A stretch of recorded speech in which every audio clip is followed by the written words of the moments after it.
இப்போ நம்ம கடன் எப்போ அடையும், நம்ம வேதனை எப்போ நீங்கும்? என் தலையெழுத்தே என்ன கேட்டீங்கன்னா,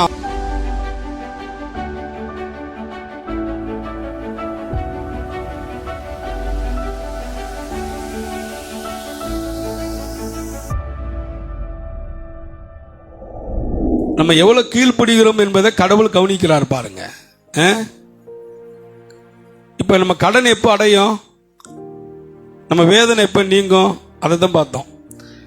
வேதனையில் இருக்கிறவர்களை எப்போ கர்த்தர் விடுதலை ஆக்குவார் அப்படின்னு கேட்டிங்கன்னா, கவனிக்கிற பொழுது தான் நம்ம வேதனை என்ன பண்ணோம், நீங்க ஆரம்பிக்கும். பரிசுத்த ஆவியானவர் நமக்கு என்ன பண்ணுவார், உதவி செய்வார்.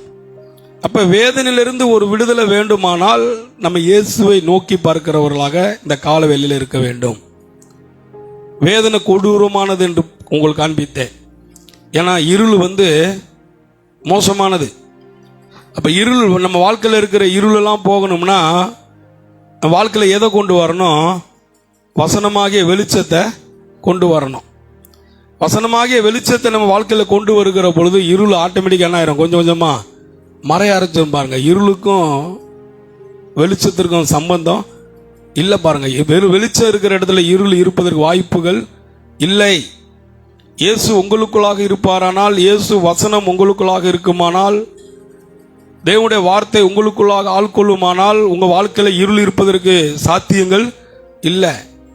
இருளை விரட்ட தான் இயேசு வந்தார், இருளை போக்க தான் இயேசு வந்தார், இருளான வாழ்க்கையிலிருந்து விடுதலையாக்க தான் இயேசு வந்தார். அப்ப அந்த இருள் போகணும்னா வசனமாகிய வெளிச்சத்தை நான் என்ன பண்ணணும், விசுவாசிக்கணும்னு சொல்லி உங்களுக்கு கற்றுக் கொடுத்தேன். விசுவாசம் அவ்வளவு முக்கியம்.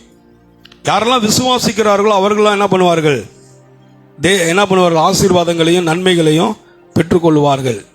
அந்த விசுவாசத்தை எப்படி நம்ம பெற்றுக்கொள்ளணும் கேட்டால், பொறுமையோடு கூட என்ன பண்ணணும், கற்றுக்கொள்ள பிரயாசப்படணும். விசுவாசத்தை பொறுமையோடு கூட என்ன பண்ணணுங்க, கற்றுக்கொள்ளணும். பொறுமை ரொம்ப அவசியம். அதனால நான் எதை பேசுகிறேன் என்பதை நாம் என்ன பண்ணணும், அறிந்து பேசணும். எதை பேசுகிறேன் என்பதை கர்த்தர் சொன்னார்னா செய்வார்.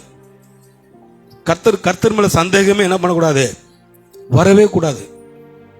நம்ம வீட்டுக்கார சந்தேகப்படுகிறோம், மனைவியை சந்தேகப்படுகிறோம், இப்படி பல விதங்களில் சந்தேகங்கள் வருகிறது.